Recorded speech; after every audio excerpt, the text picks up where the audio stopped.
శ్రీమాత్రే నమః. సద్గురు జ్యోతిష్యాలయం నుండి 2026 జూన్ నెలలో 15వ తారీఖు నుండి 21వ తారీఖు వరకు ఈ వారం రాశి ఫలితాలు మేషం నుండి మీనరాశి వరకు ఎలా ఉంది, అందరికీ ఆరోగ్యం ఎలా ఉంది, ఉద్యోగం ఎలా ఉంటుంది, ఒక వ్యాపారం ఎలా ఉంటుంది, రాజకీయం ఎలా ఉంటుంది, ఒక క్యూరియాసిటీతో అందరూ కూడా చూస్తూ ఉంటారు. వాటికి అందరికీ కూడా ఒక అద్భుతమైనటువంటి ఫలితాలని మన యొక్క ఛానల్ ద్వారా అందిస్తున్నాము. జాతకం పడుతున్న వర్షానికి ఒక గొడుగు మాత్రమే, కానీ జాతకం జీవితం కాదు. మీరు మిమ్మల్ని నమ్మండి, మీ యొక్క ఇష్టదైవాన్ని నమ్మండి. ఈ యొక్క జాతకం అంతా మీ యొక్క వ్యక్తిగత జీవితానికి ఒక 30% మాత్రమే వర్తిస్తుంది. తర్వాత మీ యొక్క పర్సనల్ జాతకం ద్వారానే సంపూర్ణ జాతకం అనేది తెలియబడుతుంది. ఓకే, ఈ వారం గ్రహాలన్నీ కూడా ఎలా ఉన్నాయి అనేది మనం తెలుసుకోబోతున్నాం. ఈ గురు భగవానుడు కర్కాటక రాశిలో ఉచ్చ స్థితిలో ఉన్నాడు. శని మీనరాశిలో సంచరిస్తున్నాడు. రాహు కుంభరాశిలో, కేతు సింహంలో ఉన్నాడు. జూన్ 15 తర్వాత సూర్యుడు మిథున రాశిలోకి ప్రవేశిస్తున్నాడు. శుక్రుడు కర్కాటకంలో ఉన్నాడు. జూన్ 21న కుజుడు వృషభ రాశిలోకి ప్రవేశిస్తున్నాడు. ఈ యొక్క చంద్ర రాశి ఆధారంగా సాధారణంగా ఫలితాలు వ్యక్తిగత జాతకాన్ని బట్టి మారవచ్చు. కాబట్టి మీకు వ్యక్తిగత జాతకాన్ని మనం తెలుసుకుందాము. కన్యా రాశి మిత్రులారా, ఈ వారం మీకు ఎలా ఉంటుంది అని అంటే, ఉద్యోగస్తులకి మొదలు పెడితే టీమ్ లీడర్స్ బాధ్యతలు పెరుగుతుంది. మీకు మంచి క్లయింట్స్ కూడా దొరుకుతారు. ప్రైవేట్ రంగంలో, సాఫ్ట్వేర్, ఐటీ రంగంలో ఉన్న వాళ్ళకి అందరికీ కూడాను, ప్రభుత్వ ఉద్యోగంలో ఉన్న వాళ్ళకి ప్రెషర్స్ పెరిగే అవకాశాలు చాలా కనబడుతున్నాయి. ప్రభుత్వ ఉద్యోగంలో అద్భుతమైనటువంటి అవకాశాలు, కుటుంబ సభ్యులతో సంతోషకరమైనటువంటి వాతావరణం ఉంటుంది.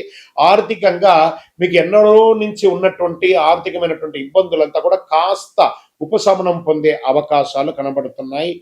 ఒక రకంగా చెప్పాలి అంటే ఇది ఒక మిశ్రమైనటువంటి వారంగా కూడా చెప్పచ్చు. షేర్ మార్కెట్లో పరిమితమైనటువంటి పెట్టుబడి అవసరం. వ్యవసాయదారులకి బాగుంటుంది. కళాకారులకి పేరు ప్రతిష్టలు పెరిగే అవకాశాలు బాగా కనబడుతున్నాయి. విదేశీయ ఉద్యోగం లేదా చదువుకి సానుకూలమైనటువంటి సమాచారం వినే అవకాశాలు కొంచెం కనబడుతున్నాయి. విద్యార్థులకి పోటీ పరీక్షలో పురోగతి కనబడుతుంది. ప్రేమికులకి అనుకూలమైనటువంటి సమయం.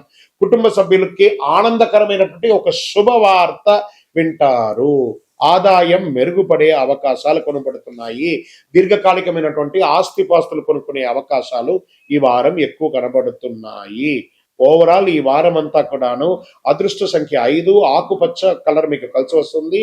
దిక్కు ఉత్తర దిక్కు ప్రయాణం చాలా మంచిది. దానం పెసళ్ళు దానమియండి. పెసళ్ళు దానమియండి, అద్భుతమైనటువంటి ఫలితాలు పొందుతారు. విజయోస్తు. మీ యొక్క వ్యక్తిగత జాతకం తెలుసుకోవడానికి మీ పరిసర ప్రాంతాల్లో ఉన్నటువంటి గురువుల్ని సంప్రదించండి. లేదా మా ద్వారానే తెలుసుకోవాలనుకుంటే డిస్ప్లేలో కనబడుతున్నటువంటి నెంబర్కి మీ పేరు, మీ డేట్ ఆఫ్ బర్త్, మీ time of birth, place of birth WhatsApp చేయండి. గురుగారు, మాకు జాతకంతో పాటు ఇంకేమైనా ఒక అద్భుతమైనటువంటి శక్తివంతమైనటువంటి వస్తువు కొనాలని అనుకుంటున్నామంటే, అతి శక్తివంతమైనటువంటి కరుంగాళిమాలను 48 రోజులు పూజ చేసి, ఇది చాలా పెద్దది, ఇంత పెద్దది కాదు, మీకు చిన్నగానే ఉంటుంది, ఒక 6 mm కానీ 8 mm కానీ మీరు వేసుకోవచ్చు. అలాంటిది 48 రోజులు మన దేవాలయంలో సుదర్శన చండీ హోమం చేసి మీకు అందుబాటులో సిద్ధంగా ఉంటుంది. కావలసిన వారు సంప్రదించండి. విజయోస్తు. దేవుడు మనకు జీవితంలో పరీక్షలు ఎందుకు పెడుతున్నారని ఒక ప్రశ్న అడుగుతున్నారు. దేవుడు మనకు పరీక్షలు పెట్టడం, మనకు ఆయనకేం పని లేదండి. మిమ్మల్ని ఎంచుకొని మీకు పరీక్షలు పెట్టడం అనేది కాదు. మనం ఎంచుకున్నటువంటి దారి, ఆ దారిలో మనం పుట్టినప్పటి నుంచి మరణించేంత వరకు నీ యొక్క రాత ఇది అని చెప్పి రాసి పంపించేస్తాడు.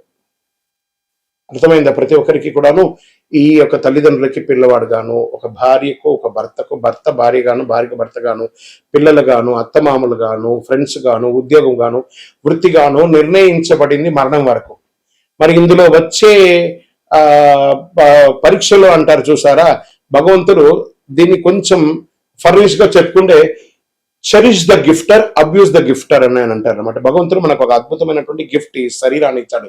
దేహో దేవాలయ భక్తి అని చెప్పేసి ఒక జీవితాన్ని, మానవ జన్మనిచ్చాడు. ఇందులో మనం చక్కగా పరోపకారార్థి ఇదం శరీరం అనుకుంటూ మనం చేయాల్సిన కార్యక్రమాలు చేసుకుంటూ ఇతరులను చేసుకుంటూ పోతే అన్ని రకాలుగా ఉంటుంది.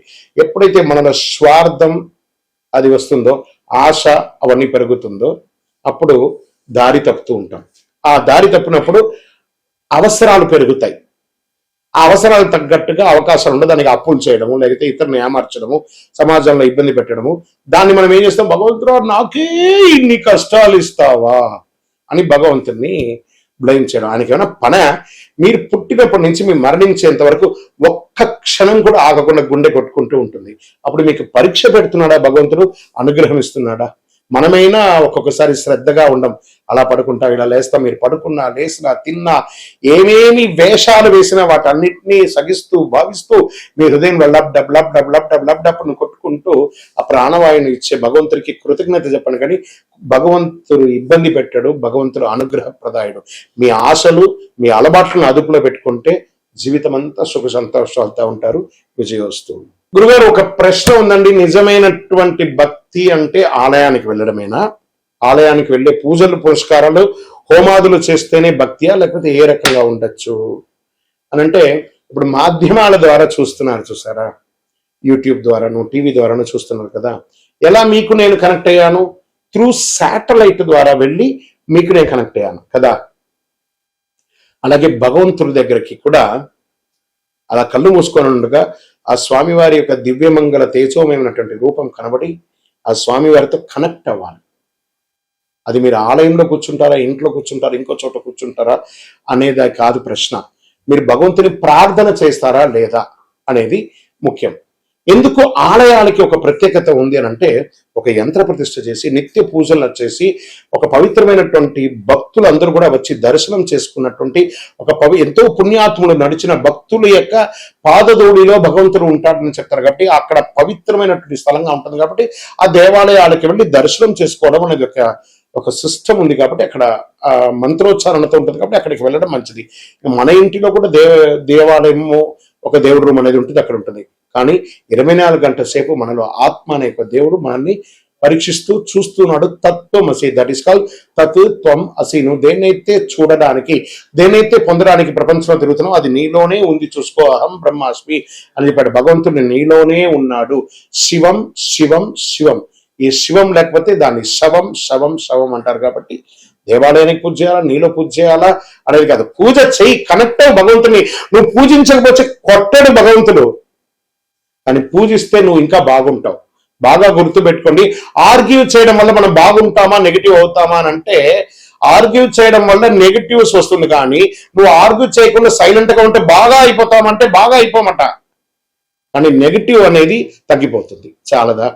అదే భగవంతుడు. దేవాలయానికి వెళ్ళడం, మనం చేయడం అనేది కర్మ ఫలితం తప్పకుండా మనల్ని చేరుతుంది. అంటే కర్మ రిటర్న్స్ అంటారు చూసారా.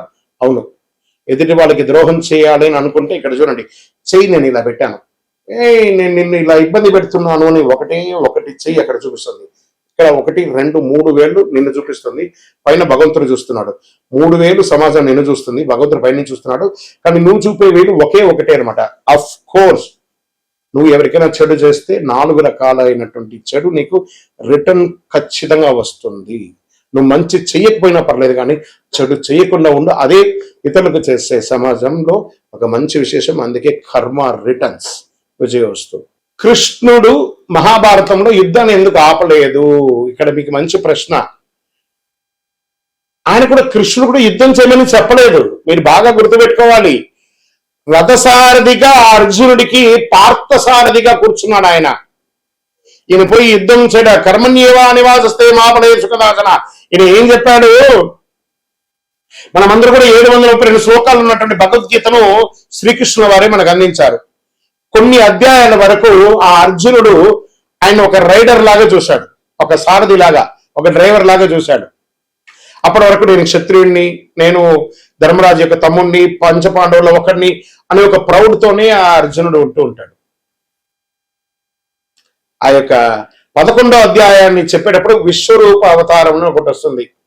ఆ అధ్యాయంలో స్వామివారు విశ్వరూపం ధరించి అర్జునుడికి దర్శనం ఇస్తాడు. దర్శనం ఇచ్చి అప్పటి నుంచి అర్జునుడి యొక్క బాడీ లాంగ్వేజ్ మారిపోతుంది. ఎందుకంటే స్వామి ఎటు తల ఎత్తినా స్వామివారు కనబడట్లేదట.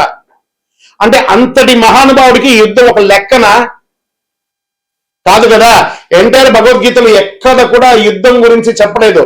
స్వామివారు చెప్పినటువంటి ఆ 700 శ్లోకాల భగవద్గీతలో కూడా యుద్ధం గురించి మాట్లాడలేదండి, జీవితం గురించే మాట్లాడారు. శ్రీకృష్ణుడు జీవితాన్ని ఉపదేశించడానికే ఉన్నాడే కానీ యుద్ధం గురించి ఉపదేశించడానికి కాదు. మనం ఆనందంగా ఉంటే శ్రీకృష్ణుడు ప్రేమగా కనబడతాడు. మనం కొంచెం మాలిన్యంగా ఉంటే అది యుద్ధ వాతావరణంగా కనపడుతుంది. మన యొక్క బుద్ధిలోని మంచి చెడు రెండు ఉంది కాబట్టి ఆ మంచి చెడుని ఎదిగి నువ్వు ముందుకు వెళ్ళు అని భగవద్గీతలో యొక్క సారాంశంగా శ్రీకృష్ణుడు చెప్పారు. కాబట్టి అందుకే శ్రీకృష్ణుడు యుద్ధం చేయమని చెప్పలేదు, అధర్మాన్ని మాత్రం జయించమన్నాడు, కానీ యుద్ధం చేయమనలేదు. భయభక్తులతో ఉండాలి అన్నారు. భక్తి ఉంటే భయం ఎందుకు ఉండాలంటే భయభక్తులతో ఉండాలి. అక్కడ ఎదుటి కూర్చున్నది మనం ఒకళ్ళమే, ఈ ప్రపంచాన్ని ఏలే అఖిలాండ కోటి బ్రహ్మాండ నాయకుడు అక్కడ కూర్చున్నాడు ఎదురుగుండా. ఆయన చూసినప్పటికీ భయభక్తి ఉండాలి. దేవుని చూసినప్పుడు ఆ భయం ఉండాలి, భక్తి ఉండాలి. ఆ ఒక దేవుడు కనబడని ఒక గొప్ప శక్తిగా అక్కడ కూర్చున్నాడు. దైవం మానుష రూపేణ.